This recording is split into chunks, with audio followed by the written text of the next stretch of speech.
This lesson is about the Jacksonian period of American history. Please consult Canvas for relevant text references.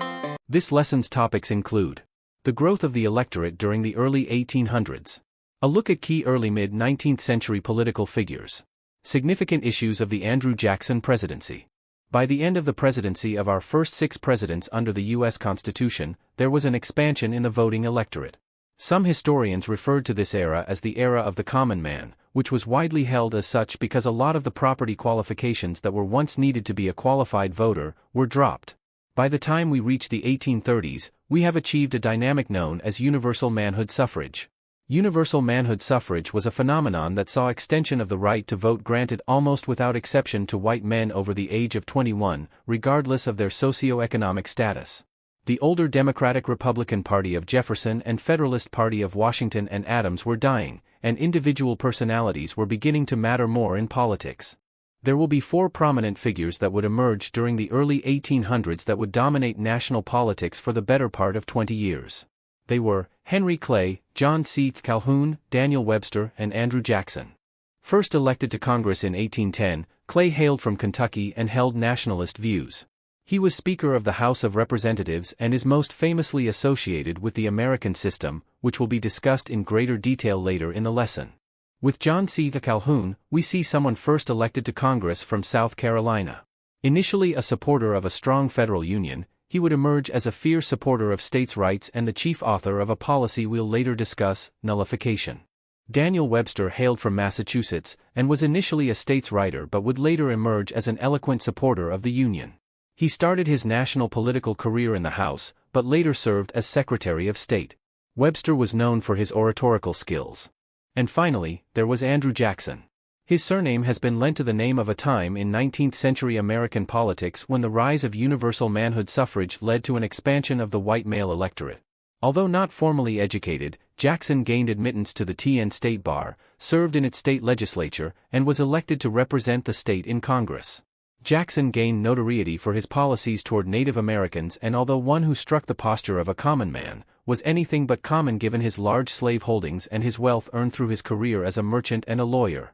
Jackson served as commissioner for Southern Indians, helping to negotiate a series of treaties between Indian tribes and the Fed government between 1814 and 1820. As commissioner of Indians, Jackson used a variety of tactics to get Indians to cede their lands. He used intertribal divisions during the War of 1812 to get one Indian tribe to capture the lands of another tribe, only to have that land seized by U.S. forces. As his actions against Florida Seminoles would illustrate, forces under Jackson's command were known for their brutality against Native Americans. Under his direction, troops engaged in the graphic mutilation of Indian corpses that featured cutting of Indian noses, ears, and even male genitalia and using them as souvenirs. Bridle reins for horses were made out of the skins of dead Indians. Jackson and the Florida Seminoles. For most of his stint as Indian Commissioner, the Seminoles of Florida remained out of Jackson's reach because they lived in Spanish-held FL. Jackson led an unauthorized invasion into FL in 1818. His reason: to stop alleged Seminole raids on Georgia settlements and to stop the tribe from providing refuge to runaway slaves. Although there was talk in Washington that Jackson should be punished for staging this unauthorized attack on Florida, he was instead made its first territorial governor when Spain gave FL to the U.S. in 1821. By the time he is elected president in 1828, he's regarded as a national hero. As president, he sat idly by while state after state violated treaties with various Indian tribes, basically tolerating the wholesale white encroachment on Indian lands. Jackson claimed that as president, he was powerless to stop this activity since he had no right to infringe on the ways in which states handled disputes regarding territorial issues that involved them. A Supreme Court ruling ordered that states could not legally expand their jurisdictions into Indian territory. Jackson's response? Ignored court orders and refused to enforce the will of the court regarding the taking of Indian lands. Even though he was on the one hand saying that as president he couldn't do anything to stop encroachment on Indian land, he is actively crafting policies of Indian removal. All of this centered around the passing of the Indian Removal Act of 1830. The Indian Removal Act precipitated the celebrated Trail of Tears that involved the forcible removal of Cherokee Indians off their GA lands and a death march removal to reservations in OK, formerly known simply as Indian Territory. It also formed the basis of the Second Seminole War. This was an issue that was a part of Henry Clay's program of national improvements called the American System. Internal improvements involved the construction of massive infrastructures in America that was believed to improve the country's manufacturing and commercial interests. Infrastructure included things like canals, roads, railroads. A transportation revolution was in progress regardless of Jackson's opposition to it. It included such key components as construction of the Erie Canal, which was opened in 1825. At 364 miles long, it made Buffalo, Utica, Rochester instant cities and turned America's financial interests from Europe and toward her own heartland. The canal also had the effect of creating a sense of nationalism in Americans. Another infrastructure improvement was seen in the expansion of railroads. Track mileage in America grew from 13 miles of track in 1830 to over 31,000 miles by 1860. Another development in national transportation was seen in steamboat usage.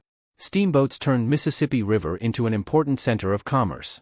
All of these internal improvements spurred the growth of commercial agriculture in the old Northwest states of Illinois, Indiana, Ohio, Wisconsin, and Iowa. Jackson's opposition to federal government support of internal improvements rested on two grounds. 1. He felt that it imposed on the rights of states, and 2, and perhaps most revealingly, internal improvements were a key component of Henry Clay's American system, and Clay was one of Jackson's sworn political enemies. Reference what your text says about the corrupt bargain of 1828 to get an understanding on Jackson's animosity toward Clay. On the issue of nullification, Jackson showed his staunch position on the supremacy of the federal government. Nullification was an idea advanced by John C. Calhoun in response to tariff controversy. A series of tariffs were passed in 1828 and 1832 and was seen as a way to raise money for the federal treasury. The South opposed tariffs on the grounds that they favored the interests of businesses. However, Southern planters felt that raising tariffs would endanger the exporting of cotton, rice, and tobacco to European countries, who would in turn impose tariffs of their own on Southern exports. Calhoun was the most eloquent spokesperson against the tariffs and issued the South Carolina Exposition of 1832. Among the points Calhoun raised in this document were the following. If a state found a national law in violation of the 10th Amendment, the state was under no obligation to honor it. A state could decide what laws were valid within its own borders. This theory came to be known nullification, because it said a state could declare a law null and void within its own borders. The issue of tariffs sparked the Hayne-Webster debates in the U.S. Senate and were a series of debates that featured Robert Hayne, a senator from South Carolina who spoke for Western and Southern interests, and Daniel Webster of Massachusetts who seemed to speak for largely Northern interests. Hayne supported the theory of nullification and defended it, while Webster supported unionism. For his part, Jackson remained largely silent for nearly a month as debates waged on. The legacy of these debates remain a two-day speech Webster delivered, which has been referenced as being one of the most stirring defenses of the young republic given by any politician to this point in American history. Among other things, he argued that states weren't sovereign under the Constitution and that the Union was one of the people, not of the states. He further suggested that nullification was not only impractical, but illegal. Political posturing aside, the nullification crisis high point was reached in November of 1832 when customs officials in South Carolina started refusing to collect duties on imports coming through the state's primary port in Charleston, acting on orders from the state legislature that had declared recently imposed federal tariffs null and void within its. In response, Jackson issued a proclamation in December of 1832 stating that nullification was inconsistent with the existence of the Union and was unconstitutional. Evoking his rights as the commander-in-chief of the armed forces, he sent warships to Charleston's harbor. The following month, in January of 1833, he asked Congress to pass a force bill, which would enable him to use the military enforce federal law. Was this it? Could this be the start of a civil war? Maybe, were it not for the intervention of Jackson's political enemy, Henry Clay. Clay's compromise tariff was proposed in March of 1833, and offered a gradual reduction in tariffs until 1842 when tariffs would be at levels below what they were in 1824. SC withdrew its nullification of tariff ordinance, but nullified Jackson's force bill, maybe as another piece of political theater. This was a non-issue since no other Southern state joined South Carolina in her threat to leave the Union. In this, the secession crisis postponed for another 30 years, and in the wake of this crisis, Jackson's popularity skyrocketed nationally. The Bank of the United States charter was set to expire in 1836. This was the same bank established by Hamilton in 1791. Its original charter expired in 1816 and was renewed fairly non-controversially until 1836. As of 1832, bank held $10 million in government deposits. Jackson stood opposed to re-issuing the bank's charter because he thought it catered to the interests of the elites. The bank was actually under private direction that were members of the elite classes. Jackson also opposed it on the grounds that the bank was a key component of his American system plan. Jackson wanted to kill the bank before its charter expired, so he withdrew the GovTest deposits, which caused a panic. Business classes and wealthy planters upset with Jackson for his actions. Enmity lasted the rest of Jackson's term in office. Bank wars indirectly led to the Second American Party system by 1840s presidential elections. Let's review what we've learned. The Jacksonian era was a major turning point in American history. The office of the presidency matures, as does the political, economic, and social infrastructure of the United States. But there were deepening sectional tensions which will define politics and social issues for the next 30 years to come. We've reached the end of this lecture.